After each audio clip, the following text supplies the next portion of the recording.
And now share screen. There we go. Here, how do you like that? It worked. Yay. Yay. Okay.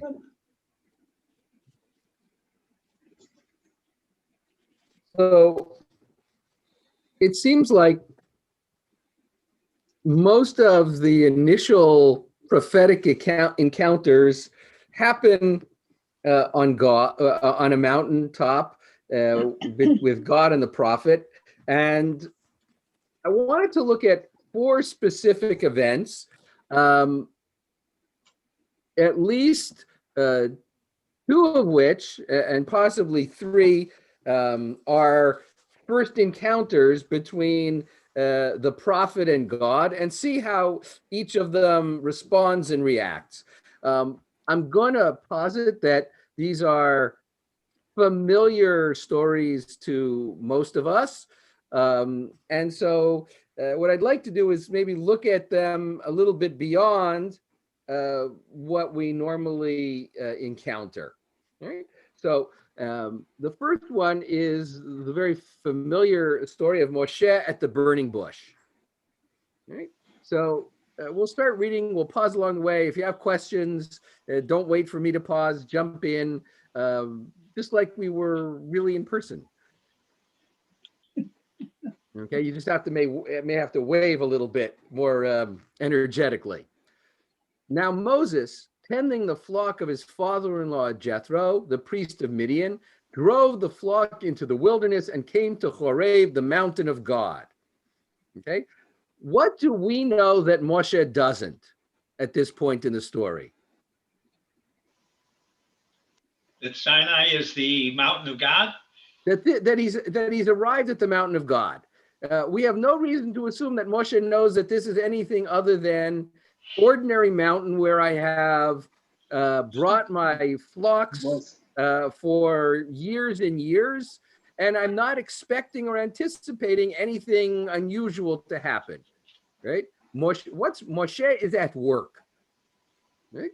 Now, granted, you know, the task of a shepherd does leave a certain amount of time for thoughtful reflection or daydreaming or God knows what. But the reality is, for Moshe, this is Tuesday. This is whatever ordinary day of the week it is. Right? An angel of the Lord appeared to him in a blazing fire out of a bush. He gazed, and there was a bush all aflame, yet the bush was not consumed. Okay. I will tell you that there's a wonderful midrash on this that inserts itself at this point in the story, in which Moshe is looking, sees the bush in flames, and goes back to work. And so the Kadosh Baruch Hu causes the burning bush to turn into a pillar of fire 100 feet high, at which point Moshe says, oh, perhaps I should pay closer attention to this. Right? Again, on one level, Moshe is in ordinary mode. Right? And by the way, the text doesn't emphasize it here, but Moshe gazes and the bush is aflame and the bush was not consumed. Right? How does he know that? And how long does it take him to make that discovery? I don't know how recently any of you have made a little campfire, but if you've noted, what happens when you put wood that's a little wet or not as dried onto the fire? It's smoke. It smokes. It smokes because the heat is dissipating the moisture. All right. What happens if you put a green pine branch on instead of a dried branch? You get a lot of smoke. Right? How long does it take for that branch to go up in flames? It can take a while, several minutes, in fact, and an entire bush even longer. So for Moshe to discover that, aha, there's something strange going on here, requires a certain amount of attention to detail that perhaps suggests that while Moshe is in ordinary mode, he's also at least curious. At which point Moshe discovers, aha, there is something afoot. Therefore, I must turn aside to look at this marvelous sight. Why doesn't the bush burn up? Moshe is curious. There's an oddity going on. There's something out of the ordinary transpiring, and he wants to understand the mystery that he's experiencing. Okay. Rabbi, Yes, Joe. what explanation is given that fire is used as the trigger of the unusual event rather than a different natural event like a super waterfall or whatever you could dream up? Well, I'm gonna suggest that while the Midrash necessitated a 100-foot pillar of fire before Moshe took notice, the fact here, I think the text is suggesting that Moshe was a little bit more attuned to the natural world around him. Right? He had to know whether things were safe for his flock. Fire, unless he's planning on roasting part of the flock for dinner, is usually something to be avoided. So he's taking note of this, he's paying attention to it. Aha, it's not dangerous, first reaction, and then it's actually something beyond the mundane and the ordinary. And therefore, perhaps it's an indicator to God that Moshe has the capacity to see beyond the surface. Roz. And it seems to me that the early stories of Moshe, the Torah goes out of its way to make us feel like Moshe it's nothing special. They don't explain who his parents are. A certain man took a certain woman, and so he's not given any real distinction. And so I think this is the first time sort of where God makes you stop and look at him and say, okay, he is different from all the other Ish Pluni, all the other ordinary guys. And I think that's part of what this story was doing. I think that's fair. I think that's very fair. And in fact, it's only once Moshe decides to pay attention that God deigns to talk to him. After all, the fiery bush is created by an angel. If Moshe doesn't turn aside to see, we don't have a verse 4. Okay. When the Lord saw that Moshe had turned aside to look, God called to him out of the bush, Moshe, Moshe. He answered, here I am. Right? Moshe's response is immediate. And he said, okay, I'm going to stop using the pronouns even though the translation has them. And God said, do not come closer. Remove your sandals from your feet, for the place on which you stand is holy ground. When did it become holy ground? About 30 seconds ago when God showed up.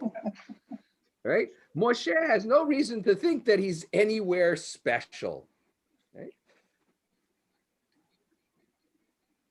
Okay. God continues, I am the God of your father, the God of Abraham, the God of Isaac, and the God of Jacob. Right? We have to ask a question, does Moshe know this? And if so, did Yocheved, did Moshe's mother teach him anything about his heritage, his ancestry, his lineage?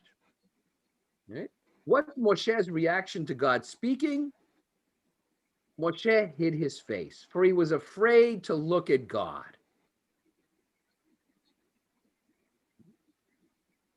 Now, what's going on here? On one level, perhaps conditioned response. Right? Don't look at a deity. It's probably good advice in the ancient Near East. Looking at deities probably got you in trouble. What doesn't Moshe do?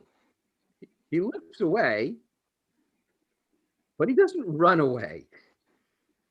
He doesn't back away.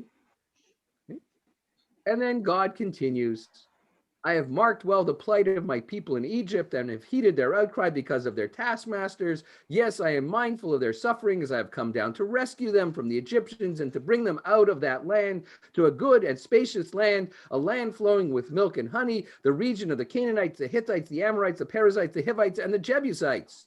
Now the cry of the Israelites has reached me. Moreover, I have seen how the Egyptians oppress them. Very nice. What's Moshe thinking at this point? What do you want with me? What is this? It's like, what's Mir Mikman?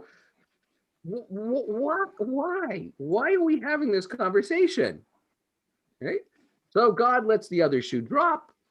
Come, therefore, I will send you to Pharaoh, and you shall free my people, the Israelites, from Egypt.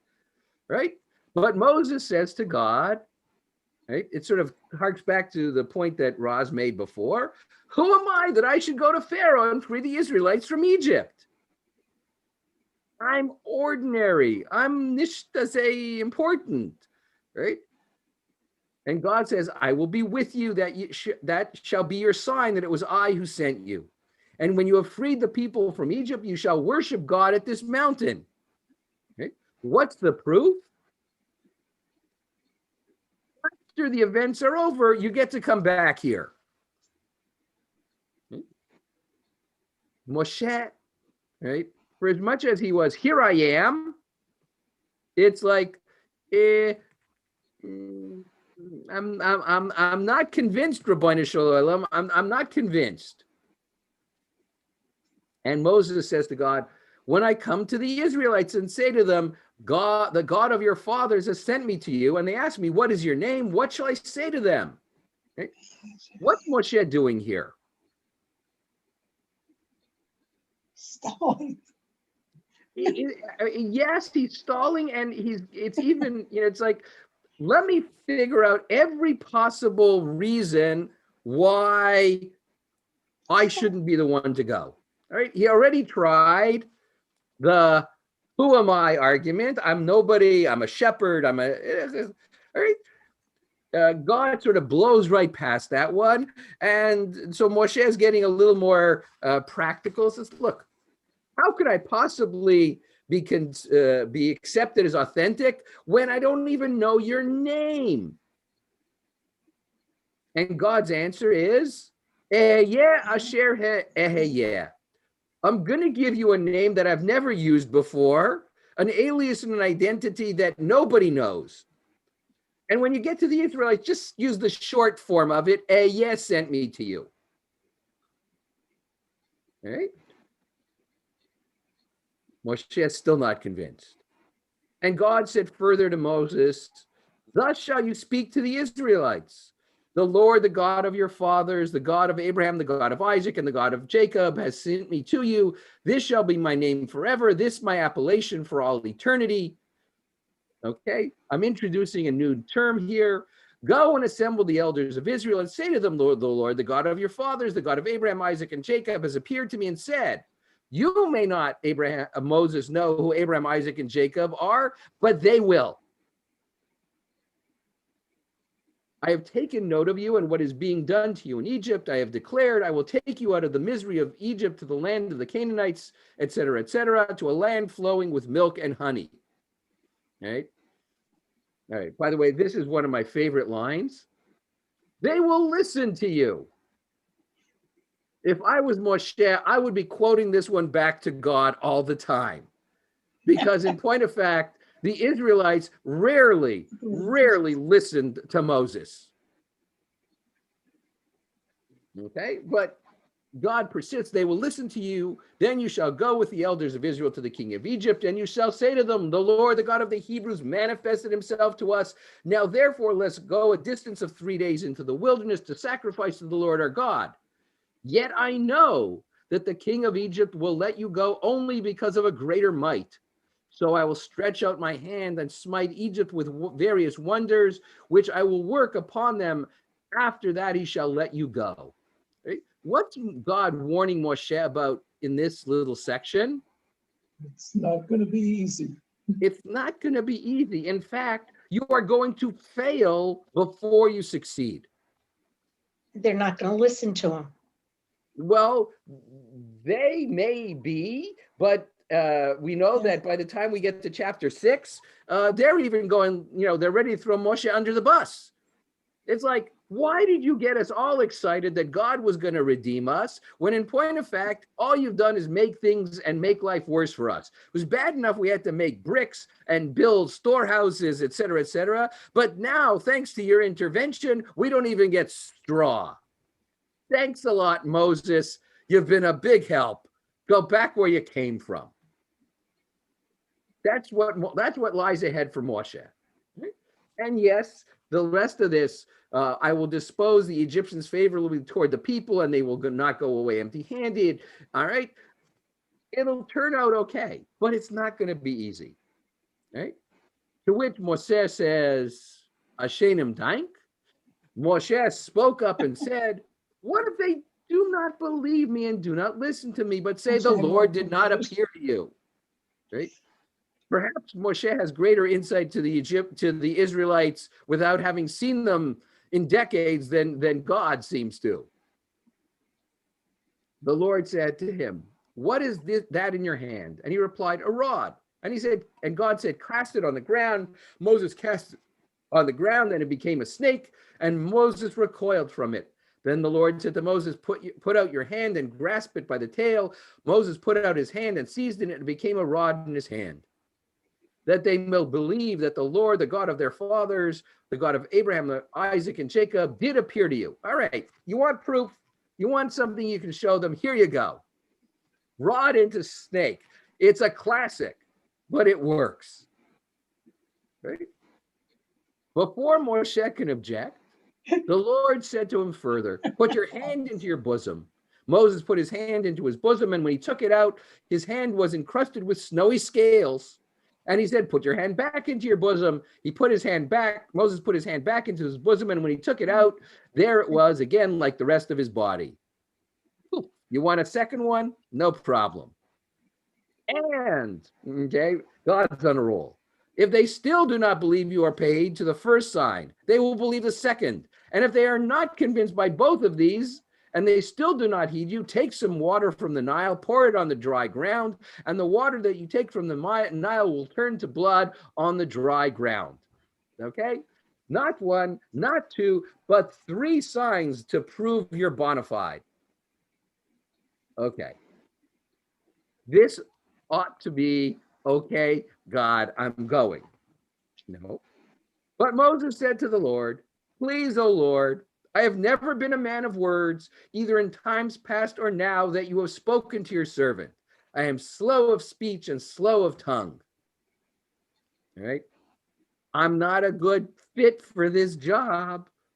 I don't have the oratorial skills that are required.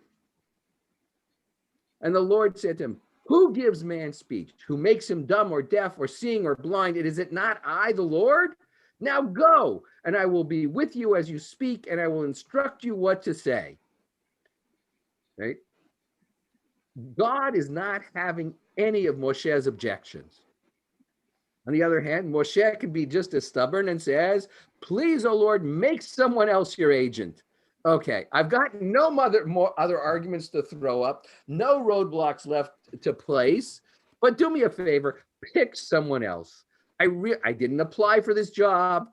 I don't want this job. I'm kind of content being a shepherd. Lomer Tsari, leave me alone.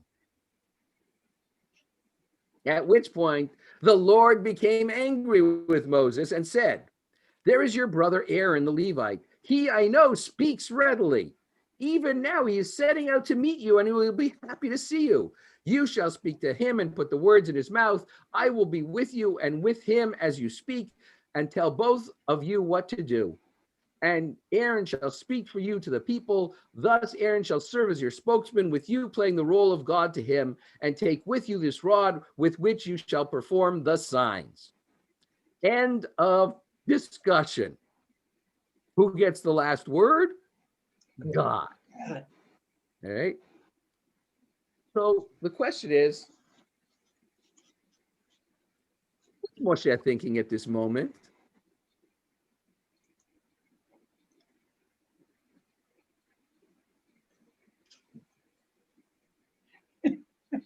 Guess The I don't word have "oi" any comes to choice. mind. Like, what did I do that merited such a promotion? And Moshe's still got to be thinking, what can I do to get out of this? Moshe is not eager. Makes you wonder why God didn't choose one of the slaves who would have been much more motivated to leave the situation. It's a great question. Or maybe even the aforementioned Aaron. After all, Aaron, we know, is articulate. Aaron is one of the leaders of the people. Aaron is already in Egypt. But what do we learn about Aaron down the road? He's kind of weak. He's pliant to the pushes and demands of the people. Moses, for all of his reticence and denial, is ultimately only going to do what God tells him to do. In part, perhaps, because he doesn't esteem himself high enough to make certain demands of his own accord. It suggests also that true leadership requires, excuse me, a kind of humility, which Moshe is showing, and which clearly we never see in Aaron. And that's maybe one of the main qualities for leadership is self-doubt and feeling like you have to work very hard because you're not sure you can really do a good job. And you're constantly trying to prove yourself, I guess. Moses certainly is depicted as many of those qualities that Roz just said. When we get in a few weeks back to a regular order of Torah reading, the incident with Aaron and Miriam, when they speak about Moses is described there as the most humble of all people, despite the fact that he gets to do something that nobody else does, which is have conversations with God, including this one. And by the way, what else? What's the other part of Moshe's job? All right. Free the Israelites from Egypt. Okay. Act as my spokesperson. What's the other primary task that Moshe will be called upon to fulfill throughout the wilderness period? Be God's messenger in terms of building the tabernacle and everything else that has to be done along the way. The judge. Yes, but no. I would put both what you said, Ellen, and what you said, Joe, under the first category of divine messenger. Right? What's the other half of the job description that is not stated here, by the way, but that Moshe is called upon to do with regularity? Finding water. Well, yeah, he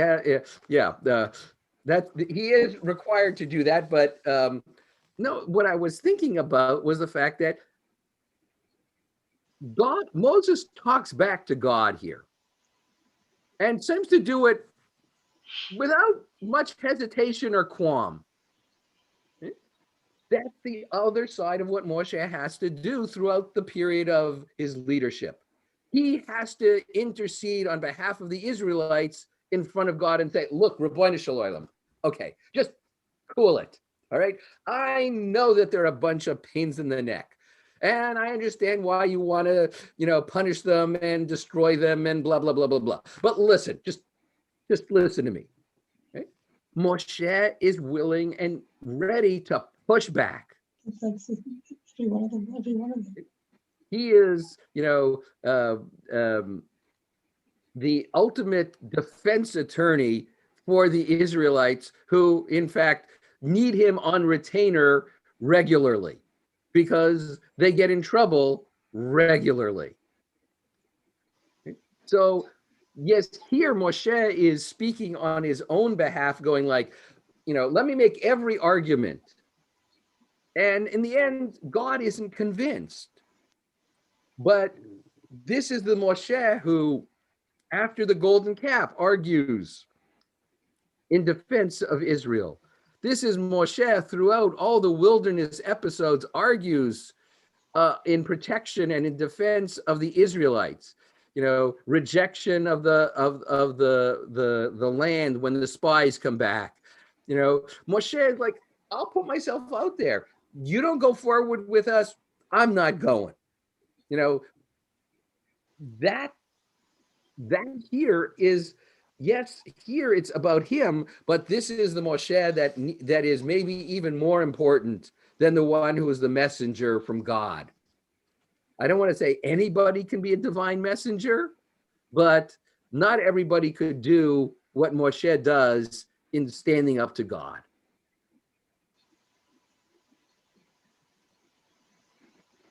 Abraham. Any thoughts, comments about this familiar story before we move on to Isaiah? Okay. All right. So this is Isaiah chapter 6. And there's a tremendous amount of scholarly debate as to whether, in fact, this is Isaiah's first encounter with God or not. But it's an intriguing counterpoint to what we just read about Moses. In the year that King Uzziah died, this is Isaiah speaking, I beheld my Lord seated on a high and lofty throne, and the skirts of his robe filled the temple. So where is Isaiah? Or where is Isaiah? What is Isaiah seeing? Right, the temple. All right, he's on the Temple Mount. Right, that's why that's why I could get away with meet me on the mountain. Right, this is an encounter in the sacred space on the temple. Right? Seraphs stood in attendance on God. Each of them had 6 wings. With 2 he covered his face, and with 2 he covered his legs, and with 2 he would fly. And one would call to the other, holy, holy, holy, the Lord of hosts. His presence filled all the earth. The doorposts would shake at the sound of the one who called, and the house kept filling with smoke. Okay, it's a very, very detailed description.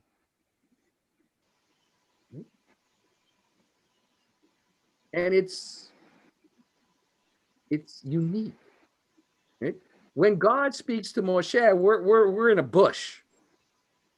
We're outside. We're not. This is not God attended by his court.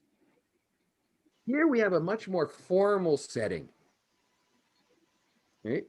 And for Isaiah, the encounter with God happening in the temple makes sense. This is where people went to encounter God. Right? Look at Isaiah's response. You read the first 4 verses and you feel there's a certain calmness. He's describing this majestic, powerful scene, and he's going through, yes, and they had 6 wings. By the way, doesn't suggest anything unusual about the fact that they have 6 wings or what they are. And they use 2 wings to cover the top and 2 wings to cover the bottom, and they flap around with the other 2. Okay, and they're singing and blah, blah, blah. And what's his response? Isaiah cried, woe is me, I am lost, for I am a man of unclean lips, and I live among a people of unclean lips, yet my own eyes have beheld the King, Lord of hosts. Okay. Translated, what's Isaiah saying?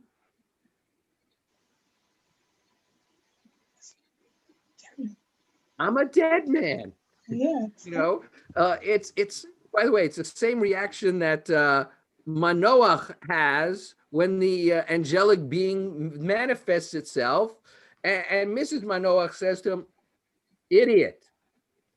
Idiot's not actually in the text, but you can hear it in her tone of voice.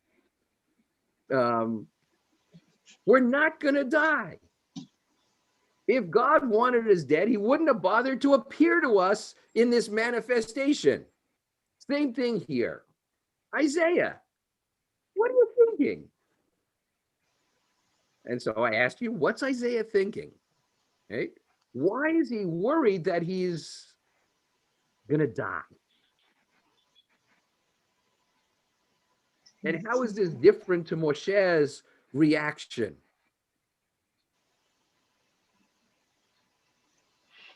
Well, Isaiah has to deal with the Israelites, really, and Moshe had to deal with the enemy, Pharaoh. So it's a different dynamic.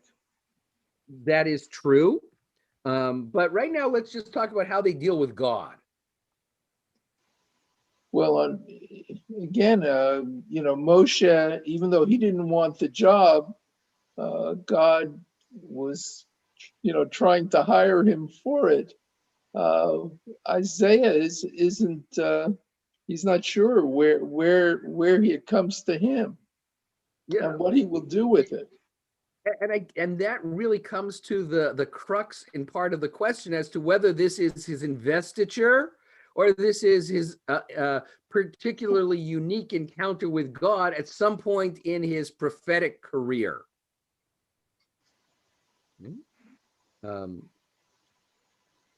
So in verse 6, then one of the seraphim flew over to me with a live coal, which he had taken from the altar with a pair of tongs.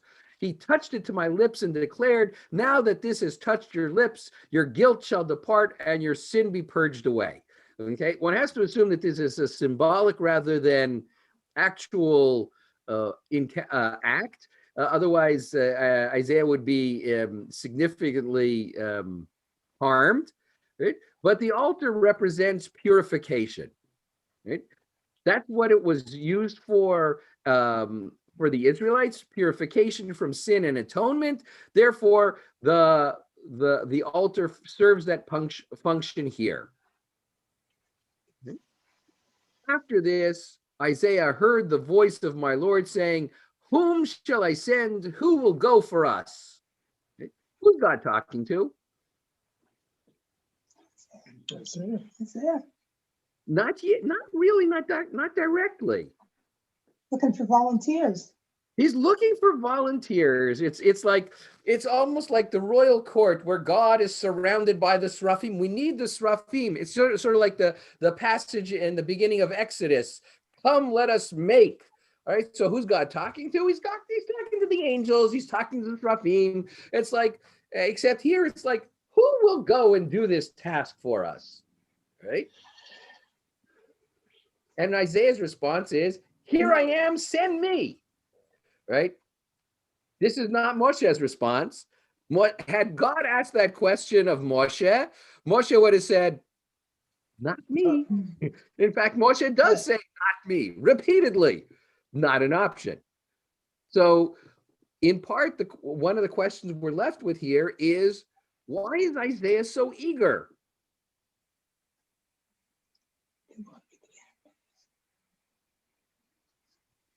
He's afraid of what, if he said no, what would happen to him. Okay, maybe he's afraid to say no. Okay, this, by the way, this doesn't seem to deter most other prophets. Just for reference, I remind you of the story of Jonah. God says go that way, and Jonah's response is to go that way. All right, he doesn't seem compelled by the divine voice, much less feel the need to volunteer.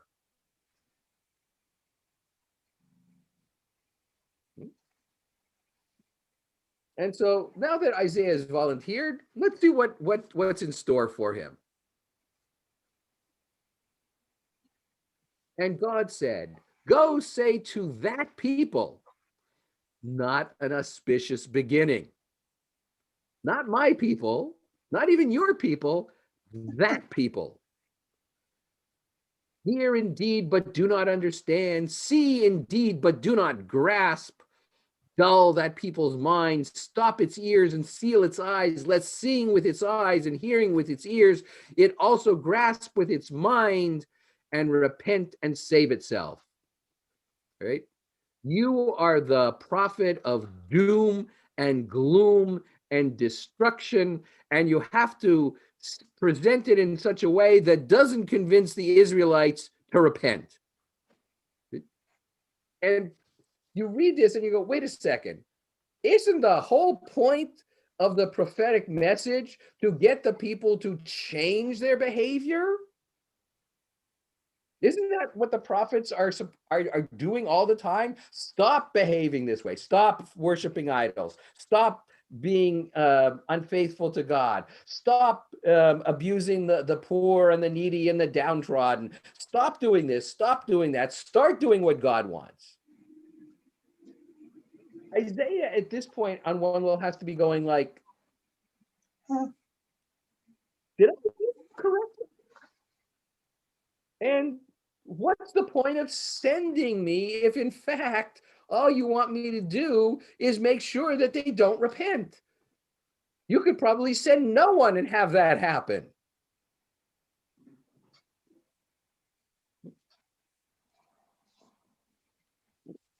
Now, what would Moshe be doing here? That's why, I always like to sort of, play a little bit of what if, right? Moshe would be the one who jumps up and says, wait a second, this is wrong, this isn't fair, this isn't right. If I'm going to go speak to the Israelites, I want to make a difference. Isaiah seems resigned. How long, my Lord, he asks. And God replies, till towns lie waste without inhabitants and houses without people, and the ground lies waste and desolate, for the Lord will banish the population, and deserted sites are many in the midst of the land. At which point Isaiah's going to be going like, please send someone else. And yet he seems willing. I don't know if he's still as eager as he was when he said, send me, send me, send me. And the passage ends. But while a 10th part yet remains in it, it shall repent, it shall be ravaged like the terebinth and the oak, of which stumps are left, even when they are felled, its stump shall be a holy seed. So at the very, very end, after this portrait of destruction and demise, Isaiah is given this little branch of hope. It's like way down the road, the destroyed will flower again, right? Isaiah, that's what you get to hold on to. Moses gets, I am going to go with you, and the Israelites are going to be on your side, and I'm going to beat the heck out of Pharaoh in Egypt, and you're going to go marching out triumphantly, and I'm going with you.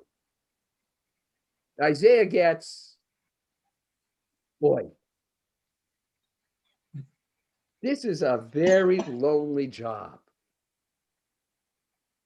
This is very isolating. This is really hard. Moshe thought he had a tough job convincing the Israelites to believe him that God sent him. How does Isaiah go forward after this? Which is, by the way, one of the reasons why many scholars suggest that this is actually something from much, much later in Isaiah's career. And we are hearing, in part, God, through the prophet, asserting and affirming the failure of the mission to redirect the Israelites, and now the only road is punishment and a hope for a better future. Yeah, it's like God is establishing the paper trail, so he has an excuse at the end to send the Jews into exile. Or here the decree really is done. Okay. Any other thoughts or questions about our friend Isaiah before we move on to Ezekiel? It's a paper trail. Yes, yeah, fascinating. Okay. So just for clarification, okay, Ezekiel serves as the prophet to the Jews in exile in Babylonia. Right? And a lot of his prophetic stuff is about the future. Right? We read this particular chapter earlier today as the Haftarah for this morning. Right? So let's jump in. In the 30th year, on the 5th day of the 4th month, when I was in the community of exiles by the Chebar Canal, the heavens opened up and I saw visions of God. Right? This is a very intriguing opening. Right? He's setting us up for something. Right? Neither Moses or Isaiah have a prelude. Right? Moses is going about his ordinary day-to-day tasks. He sees something and poof, there's God. Isaiah too finds himself in the temple and there's a vision of God's throne room. Ezekiel here seems to be expecting something. On the 5th day of the month, it was the 5th year of the exile of King Jehoiachin. The word of the Lord came to the priest Ezekiel son of Buzi by the Chebar Canal in the land of the Chaldeans, and the hand of the Lord came upon him there. By the way, if it sounds like we have two introductory verses, it's because we probably have two introductory verses.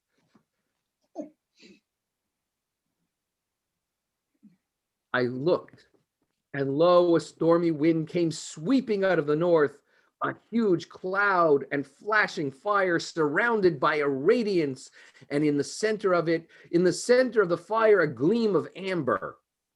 In the center of it were, actually, before we even get to the center of the center, by the way, this is a great sci-fi opening. This is Spielberg, or someone like him at his cinematographic best. Right? But by the way, what is he seeing?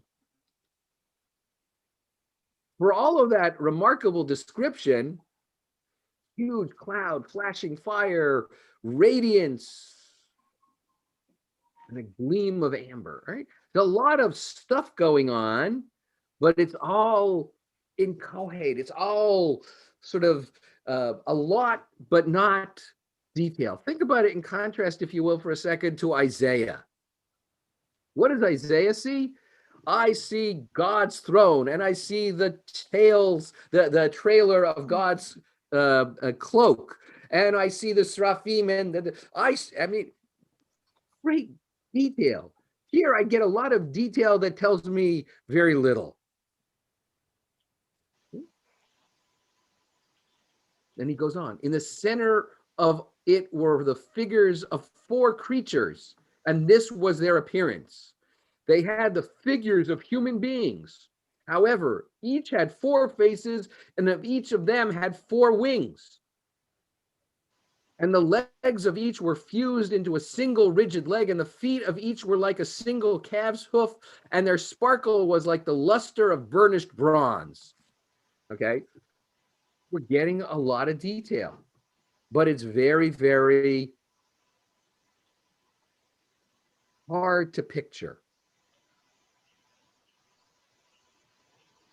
Especially with the 4 faces.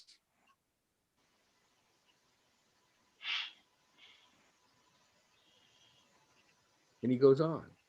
They had human hands below their wings. The 4 of them had their faces and their wings on their 4 sides.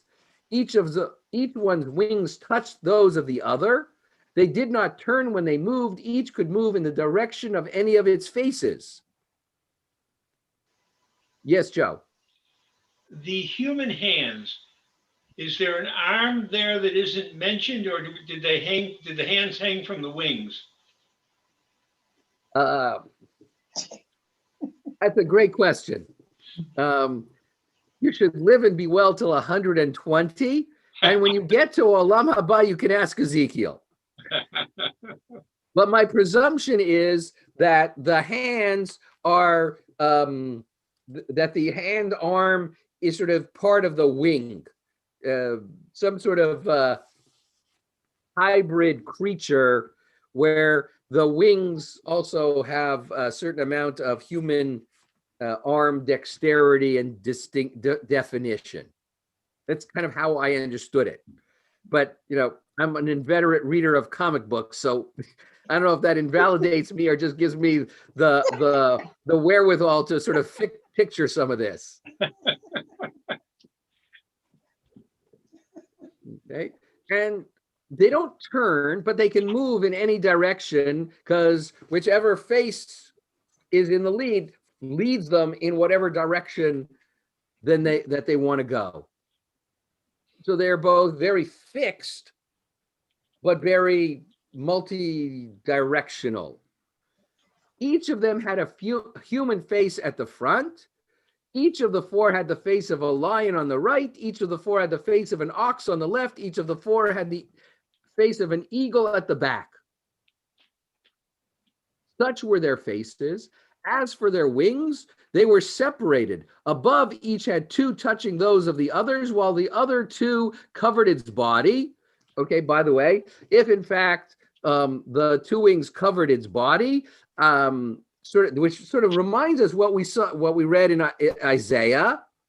Remember, two cover the top, two cover the bottom, and two they fly with, which sort of then says, so how do you know what the bottom of their bodies look like? To describe it as you did a few verses ago, where they stood with a single rigid leg, the feet of each were like a single calf's hoof, and the sparkle was like the luster of burnished bronze. So did Ezekiel peek under the wings? Maybe. Okay.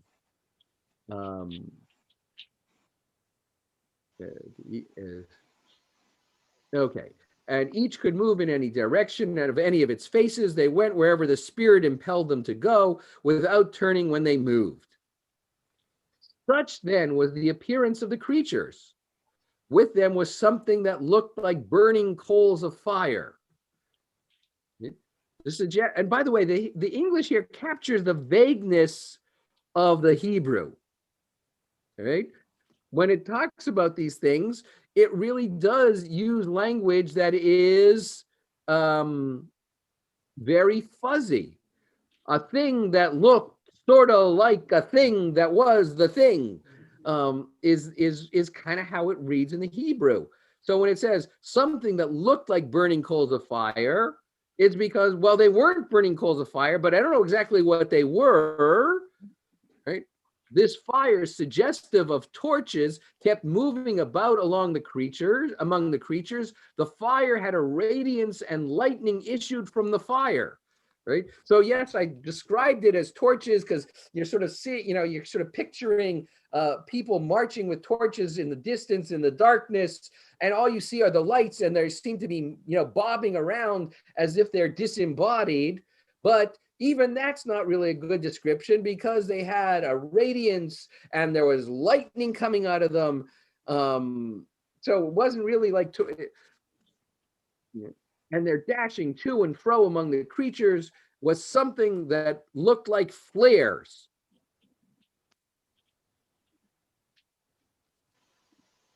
Right? You struggle to comprehend. As I gazed on the creatures, I saw one wheel on the ground next to each of the four-faced creatures. As for the appearance and structure of the wheels, they gleamed like beryl. All four had the same form. The appearance and structure of each was as of two wheels cutting through each other, right? So you have to sort of picture two wheels that bisect each other down the center.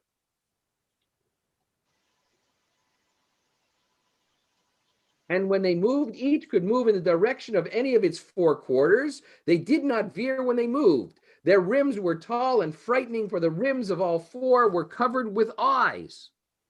And when the creatures moved forward, the wheels moved at their sides. And when the creatures were borne above the earth, the wheels were borne too.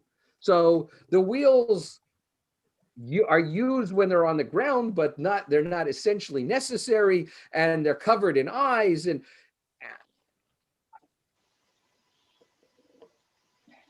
He's high. right. So what's going on with Ezekiel?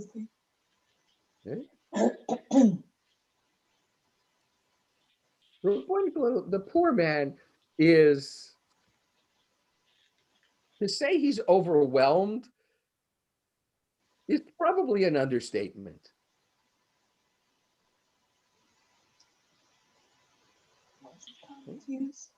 He is sort of the opposite end of the spectrum of detail I think so. with Isaiah.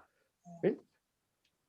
For as much as he's telling us stuff, what he's telling us is so incomprehensible that we feel his sense of both wonder and befuddlement.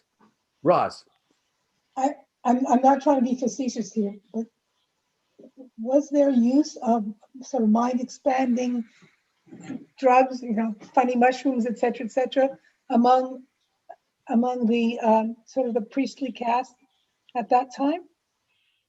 We don't know that there necessarily was. We know that that there were schools of prophets that sometimes tried to induce ecstatic states where they sort of therefore became open to experiencing divinity, if you will. But we don't have any indication, any indication that they used mind-altering drugs.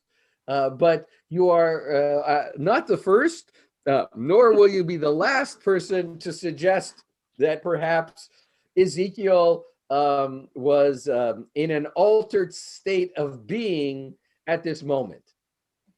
Because it sounds, I mean, I never looked at it this way before, but listening to you read it now, it sounds not dissimilar to the experience of the LSD trippers when they tried to describe what they had seen after they had had their experiences in the 60s.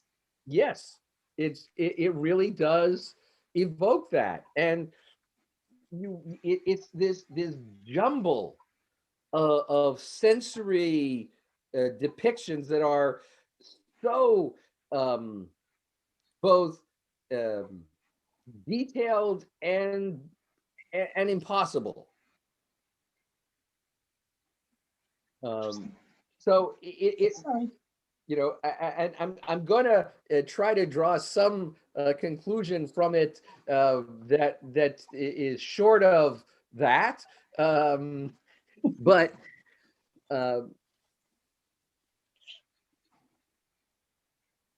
let's sort of read through the last part of it before we do.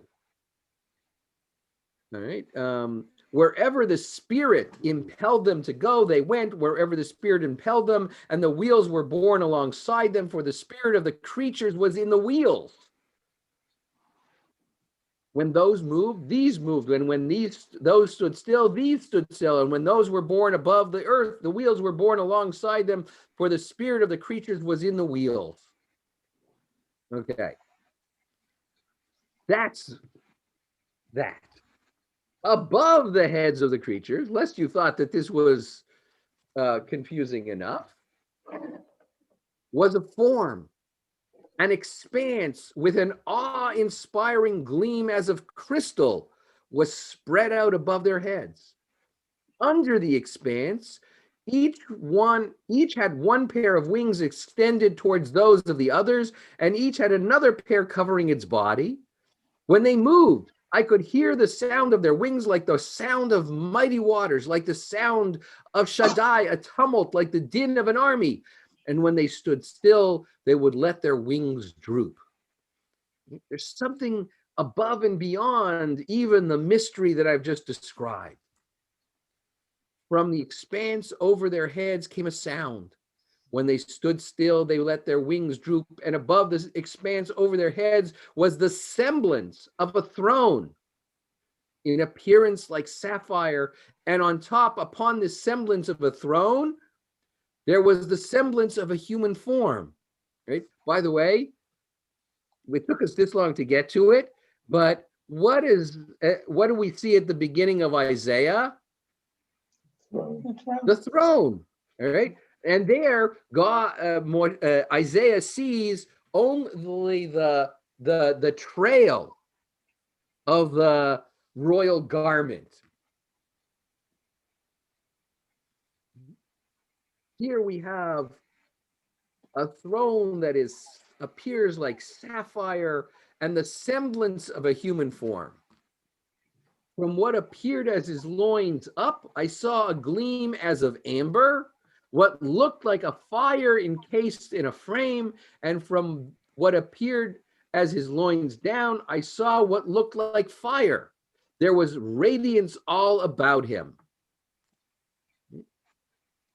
Again, light, visual, just impossible to envision what it is that he's seeing. And he too, in his language, something that was the semblance that appeared like sort of, Ezekiel's hedging. Isaiah didn't hedge. Isaiah, this is what I saw. Boom, boom, boom, boom, boom. Detail, what were they saying? This is what they were saying.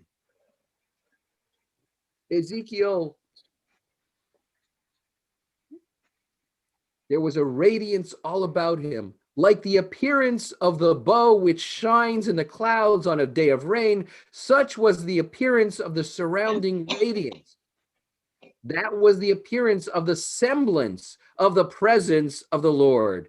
When I beheld it, I flung myself down on my face, and I heard the voice of someone speaking. Right? What does Ezekiel do? Ezekiel kind of reacts like Moshe when he realizes that he's looking at God. Oh, I better not look. Tell me when it's safe to look. Isaiah doesn't have that problem. Isaiah never turns away. Both Moshe in his first encounter with God and Ezekiel in what is generally understood as his first encounter with God are frightened. There's a power and a presence which they recognize is dangerous. Later on, we know that Moshe seems to have no qualms about encountering God and speaking to God. In fact, he demands it. He asks it of God. Hareini nai kvodecha, show me your glory, show me your presence, show me everything. And God says, not so fast, Moshe. You can't see everything. You only get to see the after effect of my presence. Okay? But Moshe becomes emboldened. And I would dare say that most of the prophets become emboldened. And maybe that's why Isaiah reacts the way he reacts. His fear is not because he's in the presence of God. His fear is because he thinks he's sinful.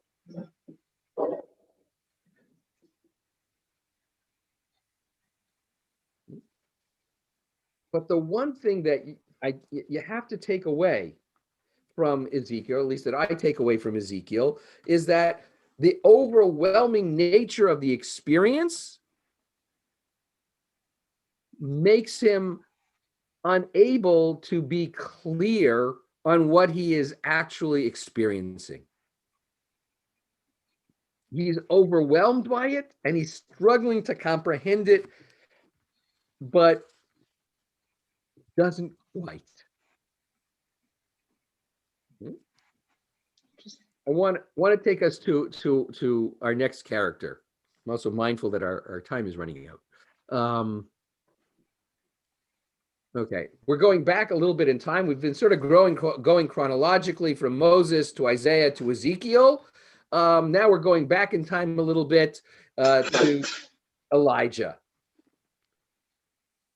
when Achav told Jezebel all that Elijah had done and how he had put all the prophets to the sword, the prophets of Baal, important little aside there, Jezebel sent a messenger to Elijah saying, thus and more may the gods do if by this time tomorrow I have not made you like one of them.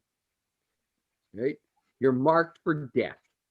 Frightened, Elijah fled at once for his life. He came to Beersheba, which is in Judah, and left his servant there. Okay, by the way, just remember, Elijah's encounter with Achav is in the northern kingdom. All right, so picture, if you will, a dividing line that is a little bit north of Jerusalem. And Elijah's primary area of operation is in the northern kingdom. Right? So not only has he fled south into the southern kingdom of Judah, but he's gone deep into the Negev, into the southern, really southern kind of empty wilderness area of the southern kingdom of Judah. Right? Right? And once he's in Beersheba, in this sort of remote-ish area, he leaves his servant there and he himself takes a day's journey into the wilderness. He came to a broom bush and sat down under it and prayed that he might die. Enough, he cried. Now, O Lord, take my life, for I am no better than my fathers. Right? What's Elijah's mood, if you will? Despair? Yeah. Yeah. Totally. He's despondent. He's despairing. He right? On one level, he's just come off of one of his greatest successes as a prophet, in that he's actually convinced the people to deny the prophets of Baal and the priests of Baal, and and to side with the Lord. Right? But he's also now he got a death warrant out for him, and he sort of, right? But I really am not sure why I am no better than my fathers. I'm not sure what that means here. He lay down and fell asleep under the bush. Suddenly an angel touched him and said to him, arise and eat. He looked about, and there beside his head was a cake baked on hot stones and a jar of water. He ate and drank and lay down again. The angel of the Lord came a second time and touched him and said, I lost my place. Hold on. Arise and eat, or the journey will be too much for you. He arose and ate and drank, and with the strength from the meal, he walked 40 days and 40 nights as far as the mountain of God at Horeb. We're back where we started. There he went into a cave, and there he spent the night. Okay. Moshe comes across the mountain by accident. Elijah is guided to it by this sort of angelic being, but he too has a date with God and a moment of encounter. Then the word of the Lord came to him, and God said to him, why are you here, Elijah? Elijah replied, I am moved by zeal for the Lord, the God of hosts, for the Israelites have forsaken your covenant, tore down your altars, and put your prophets to the sword. I alone am left, and they are out to take my life. Okay. This is a slightly different sounding Elijah. I mean, he does feel kind of sorry for himself. Look at, I'm in trouble here, but I'm passionate for you. I stand for you. I defend you. I am the one, and I'm the last of my kind, if you will, who's willing to speak for God. Come out, God called, and stand on the mountain before the Lord. And lo, the Lord passed by. There was a great and mighty wind, splitting mountains and shattering rocks by the power of the Lord, but the Lord was not in the wind. After the wind, an earthquake, but the Lord was not in the earthquake. After the earthquake, fire, but the Lord was not in the fire. and after the fire, a soft murmuring sound. When Elijah heard it, he wrapped his mantle about his face and went out and stood at the entrance of the cave. So why is Elijah wrapping himself? Because he both has to go towards the presence of God, but he also recognizes that in approaching the presence of God, he can't look at God face to face. Right? Moshe averts his face. Ezekiel does the same. Right? Elijah uses his cloak to sort of create this barrier of protection, if you will. And when Elijah hears this voice of God, why are you here? Give the same answer.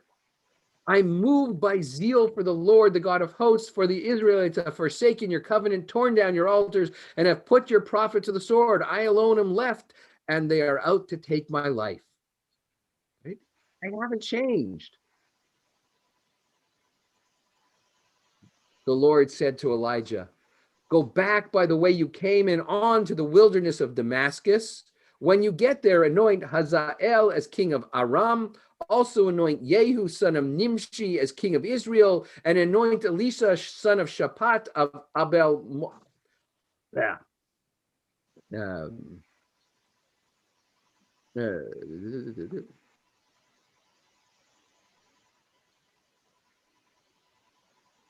May Avel Mecholah. I can't read that in English. I'm sorry.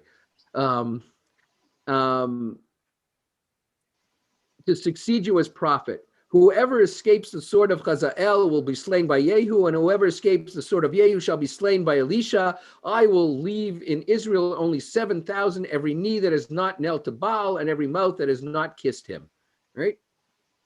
I'm giving you a final mission. Okay? You are going to anoint those who will punish the Israelites, and you're going to find your successor. And then I'm going to save you.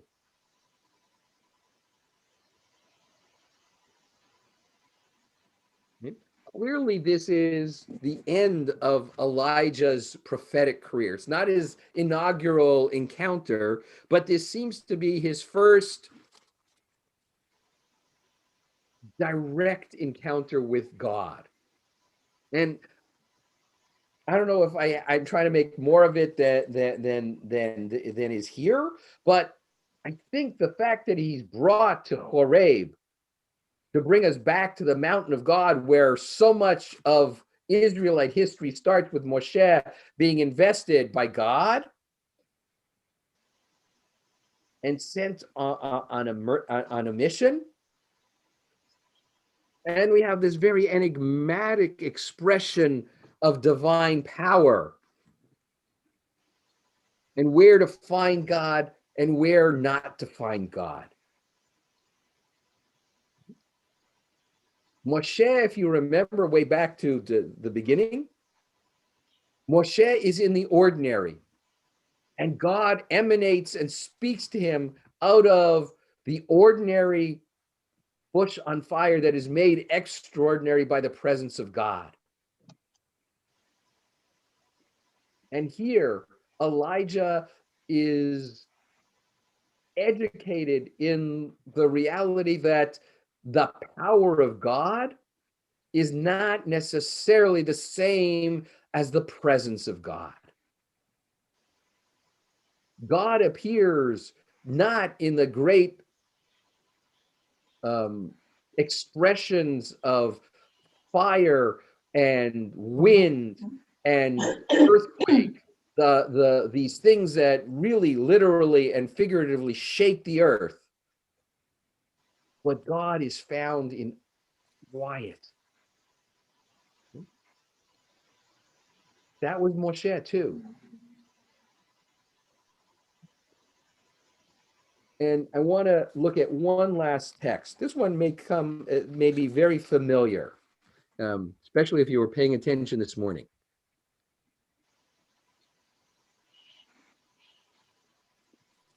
Okay. I figured we did the Haftarah for this morning. We may as well do the Kriya for this morning. On the third new moon after the Israelites had gone forth from the land of Egypt, on the very day they entered the wilderness of Sinai. Having journeyed from Rephidim, they entered the wilderness of Sinai and encamped in the wilderness in Israel, encamped there in front of the mountain. And Moses went up to God. The Lord called to him from the mountain, saying, "Thus shall you say to the house of Jacob and declare to the children of Israel, you have seen what I did to the Egyptians, how I bore you on eagle's wings and brought you to me. Now then, if you will obey me faithfully and keep my covenant, you shall be my treasured possession among all the peoples. Indeed, all the earth is mine, but you shall be to me a kingdom of priests and a holy nation." Right? So God is giving Israel both a job description and a title. Right? But I'm using this only to set things up. These are the words that you shall speak to the children of Israel. Moses came and summoned the elders of the people and put before them all that the Lord had commanded him. All the people answered as one, saying, "All that the Lord has spoken, we will do." The Israelites are excited to enter divine service. And Moses brought back the people's words to the Lord. And the Lord said to Moses, "I will come to you in a thick cloud in order that the people may hear when I speak with you and so trust you forever." All right. So what is the stated purpose here of what we're going to experience on Sinai?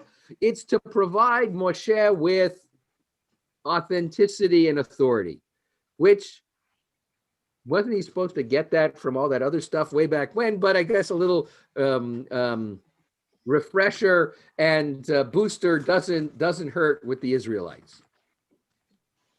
Okay. Then Moses reported the people's words to the Lord, and the Lord said to Moses, "Go to the people and warn them to stay pure today and tomorrow. Let them wash their clothes, maybe press them, make them look nice. Let them be ready for the third day, for on the third day the Lord will come down in the sight of all the people on Mount Sinai. You shall set bounds for the people round about, saying, beware of going up the mountain or touching the border of it. Whoever touches the mountain shall be put to death. No hand shall touch him, but he shall either be stoned or shot. Beast or man, he shall not live. When the ram's horn sounds a long blast, then they may go up on the mountain." In other words, keep your distance. It's dangerous. Right? Getting too close to God carries with it danger. And yet, God wants them to draw close as well. There's like a push me, pull you kind of effect going on. Moses came down from the mountain to the people and warned the people to stay pure, and they washed their clothes. And he said to the people, "Be ready for the third day. Do not go near a woman. On the third day, as morning dawned," okay, this is the exciting part, "there was thunder and lightning and a dense cloud upon the mountain and a very loud blast of the horn, and all the people who were in the camp trembled. Moses led the people out of the camp toward God, and they took their places at the foot of the mountain. Now Mount Sinai was all in smoke, for the Lord had come down upon it in fire. The smoke rose like the smoke of a kiln, and the whole mountain trembled violently. The blare of the horn grew louder and louder. As Moses spoke, God answered him in thunder. The Lord came down upon Mount Sinai in the top of the mountain, and the Lord called Moses up to the top of the mountain, and Moses went up. The Lord said to Moses, "Go down, warn the people not to break through to the Lord to gaze, lest many of them perish. The priests also who come near the Lord may stay pure, lest the Lord break out against them." But Moses said to the Lord, "The people cannot come up to Mount Sinai, for you warned us, saying, set bounds about the mountain and sanctify it." So the Lord said to him, "Go down and come back together with Aaron, but let not the priests or the people break through to come up to the Lord, lest God break out against them."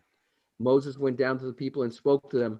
God spoke all these words, saying, "I am the Lord your God who brought you out of the land of Egypt, the house of bondage." And I really am not interested in Aseret Dibrot, so I'm going to skip over them. And immediately upon the conclusion of God speaking, all the people witnessed the thunder and lightning, the blare of the horn, and the mountain smoking. And when the people saw it, they fell back and stood at a distance. "You speak to us," they said to Moses, "and we will obey, but let not God speak to us, lest we die." Right? Moses answered the people, "Be not afraid, for God has come only in order to test you, and in order that the fear of him may be ever with you, so that you do not go astray." So the people remained at a distance while Moses approached the thick cloud where God was. Okay, so what's going on? What are the people experiencing? And does this evoke any of the previous prophetic encounters that we read?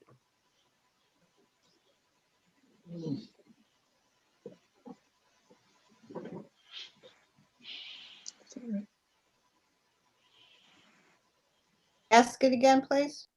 Okay. How are the people responding to this encounter with God? Does it evoke any of the reactions and material that we encountered with the previous Yeah, it's all- four prophets? Yeah, it's all fear. The fear strand runs through it. Moshe seems to be the one who's least fearful, but he does at least know to sort of not look God sort of in the eye, so to speak. At least at that point in his prophetic tenure. So the strand of fearfulness. The other thing that's a little lost in the translation is that in the verse 15 in the Hebrew, it says, V'chol ha'am ro'im et ha'kolot ve'et ha'lapidim, right? And the entire nation see the sound see the thunder.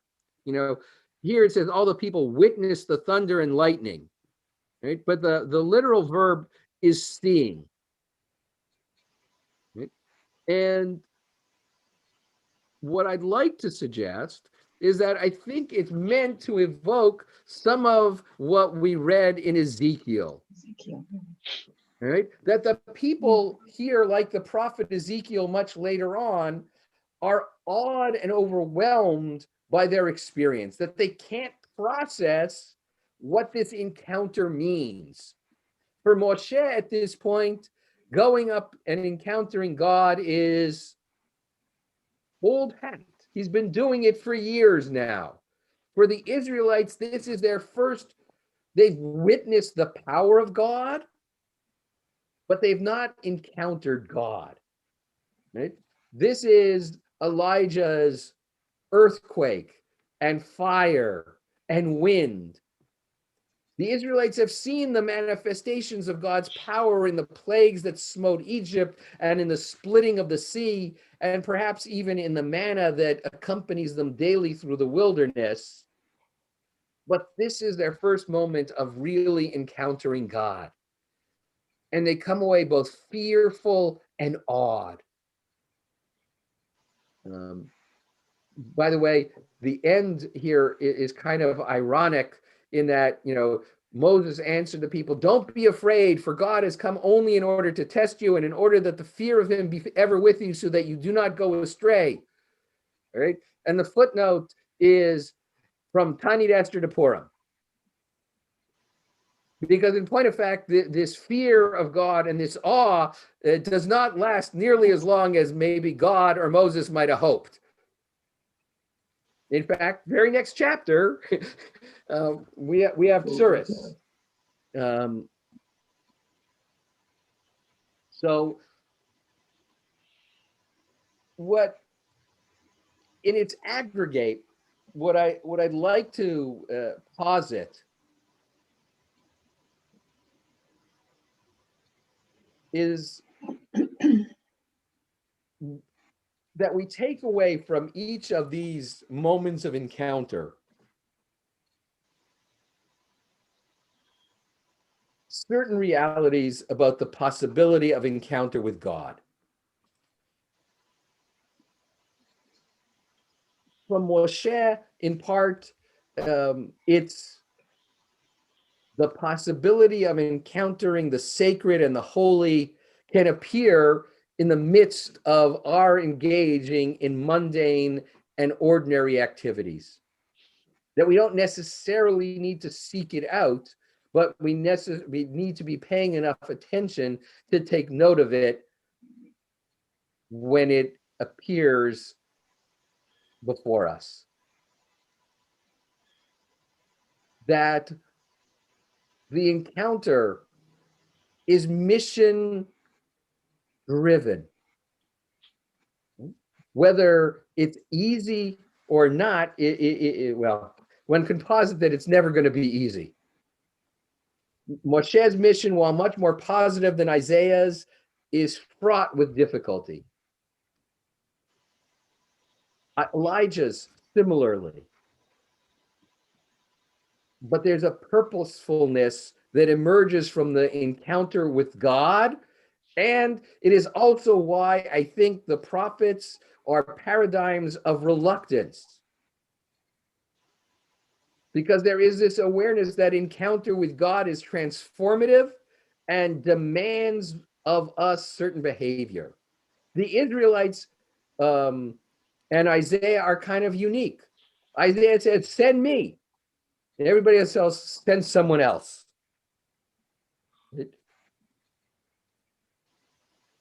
The Israelites here agree to strive to become that Mamlechet Kohanim and Goy Kadosh, that sacred people that God wants them to be, without a full appreciation of the degree of difficulty of the mission to which they've signed on to. But for all, the encounter with God is transformative of who they are and the rest of their lives. And that, and this I think where Moshe in particular requires our willingness to struggle with what it means to be engaged with God, to push back, to question. Because we encounter God both in our experiences, but also through the texts of our tradition, which require a certain amount of struggle to be transformed into a living, breathing engagement with God. That's what Torah is. And that's what I think these prophets teach us about how to respond. As one of my teachers would say, Ad Kan, until here. Let me wish you all Chag Sameach. Chag Sameach, Yesh Koach. Thank Rabbi, thank you. Chag Sameach. Chag Sameach. Chag You get- Sameach, everybody. Chag Sameach. Chag Sameach. Thank you. Can I ask you a question? Sure, fire away. Why can you go on Zoom? Tell me the laws. I'm confused. Okay. It's interesting. One, I struggled with this one a lot, to be honest. I'm also getting a warning from my computer that it may go to sleep very, very shortly. So if you don't hear the whole answer, I promise I will give it again. Part of what distinguishes Yom Tov observance from Shabbat is the permissibility of transferring fire, of using an existing flame to kindle another flame. Right? Translated into modern terms, I would suggest that turning on or waking up, in this case, my computer was in fact tapping into an existing electrical function. I get it.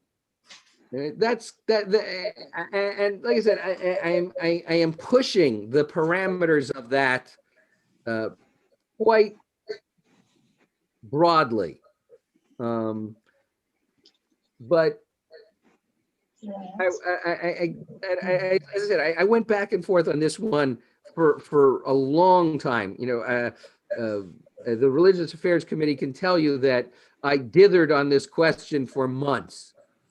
And part of me sort of was willing to push the parameters of usage in order to create venues for studying Torah on Shavuot, when studying of Torah and Shavuot are so synonymous with each other. Right.